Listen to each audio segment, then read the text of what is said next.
history shows that no country stayed on top forever. 100, 200 years at the max, and then they peak and go into decline. So I presume we're no different from anybody else. But one of the problems with history is people don't learn the lessons of history. We had a president recently who didn't know history, or if he did know history, he said he was smarter than history. I know I'm not smarter than history, and history is very clear.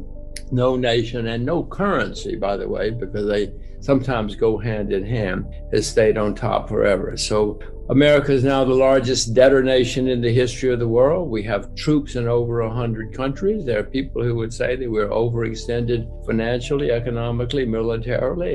It looks like they might be right. So yes, no, I worry. It's not a good time to be young in America because what the young people are going to inherit is mind-boggling. I've got 2 teenage kids and it disturbs me. It's good to be old because I don't have to pay. I don't have to pay for all of this. I get the benefits. They're borrowing a lot of money, spending a lot of money. Pretty well, I'm old, okay, do it. It helps me, but it doesn't help the future. 100 years ago, Britain was the richest, most powerful country in the world. There was no number 2. 50 years later, they were bankrupt. Literally, the IMF had to fly into Heathrow to bail them out. So it can happen. It has happened. It often happens. And the symptoms, the money printing, the kind of problems you're talking about. I don't think it'll happen in 2001 or 2021 or even 2022, but it's on the way. My experience and my observation is that all of this money printing, it has to go somewhere, but it takes a long time to build a bridge or a factory, but it's very easy to go online and you buy as much of anything as you want. And that's what's happening. Everybody has a lot of money in their pocket. There is a lot of money around and it's going into financial assets. Will that last forever? It never has, but you say, maybe it will. Maybe it will this time. The history shows that. It's very clear. There have certainly been periods when stock markets in various countries have done extremely well, but it didn't make people rich. What really counts is making people a lot of money in an international currency so that you can go and buy a watch or a car or a loaf of bread or whatever it is you want to buy. Washington says that this is transitory. And, if you believe the head of the central bank and the secretary of the treasury, then you don't have to worry. Everything is going to be great. Look out the window. Everything is going to be fantastic. No worries, no worries, no worries. I happen to be of a different view. First of all, the U.S. stock market has gone up, 10, 12 years without a serious problem, other than some short disruptions, but nothing serious. That's never happened in American history, and maybe it is different this time. Janet Yellen says, don't worry, we have solved the problems. We won't have economic problems again. She's got degrees from 2 Ivy League universities, so maybe she knows what she's talking about. I happen to know she's wrong. We will have problems again, and when they come, it's going to be horrible. 2008, we had a problem because of too much debt. Since 2008, the debt everywhere has skyrocketed by gigantic amounts. So it would be my view that the next time we have a problem, it's going to be the worst in my lifetime, given that the debt is so, that may sound like some kind of wild statement, but look out the window. The debt is there. The debt goes higher every day. I know what it caused in 2008. It's got to be worse next time around. Eventually, of course, we may have hyperinflation. Britain ended with not hyper like Venezuela, but very serious, and the value of the currency went down 80% against the US dollar over a few decades. That's pretty serious stuff. If you happen to be a British citizen, I doubt that we will end in hyperinflation quickly. That's usually towards the very, very end of a decline, of a long decline. Venezuela had been declining for a long time. Zimbabwe was in decline. Zimbabwe at one time was the richest country in the British Empire. It's been a long way down since then. Mr. Mugabe learned how to ruin the country, and he did. It took him decades, but he totally ruined it, and it ended in wild inflation. I don't think we're going to have it that quickly in the U.S., even if we're going the way of Britain.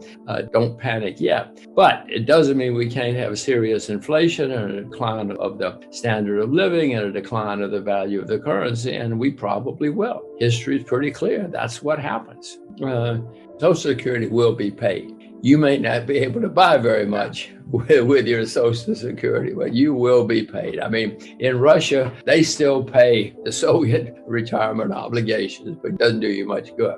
So the question is, that kind of default, I cannot see that happening in the US. However, the value of the money is certainly going to continue to decline. As I said, the British pound went down 80% against the value of the US dollar, which replaced it as the world's reserve currency. I'm sure that the value of the US dollar is going to continue to decline.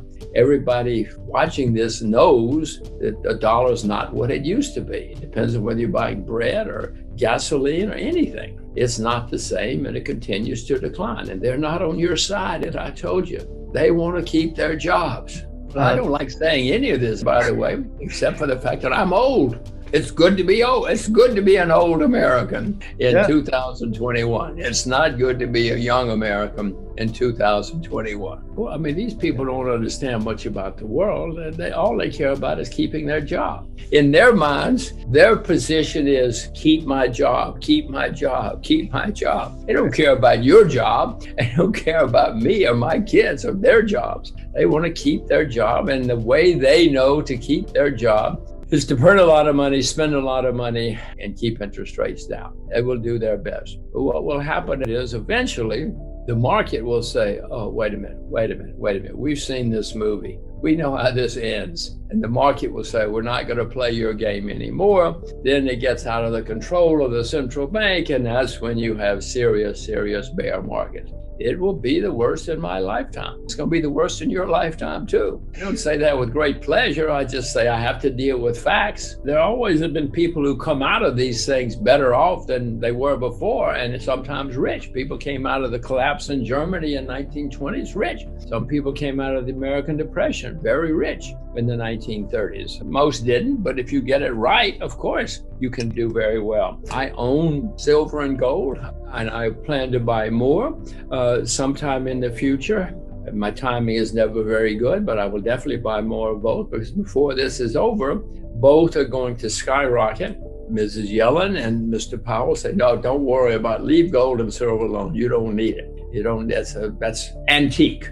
That's archaic. Well, I'm an old peasant, and I know, all of us old peasants know, when things go wrong, we want to have a little silver over in the closet. We want to have a little gold under the bed, because we know that when things collapse, gold and silver will help you. It won't take care of you, it will help you. So I am buying both, and I will buy more. I'm also buying commodity indexes, because by definition, if commodities go higher, that's inflation. I mean, if the price of rice goes up, that's inflation. So I own rice. I own agricultural commodities. I own all commodities through an index, because by definition, if they're going to drive up prices, those will benefit.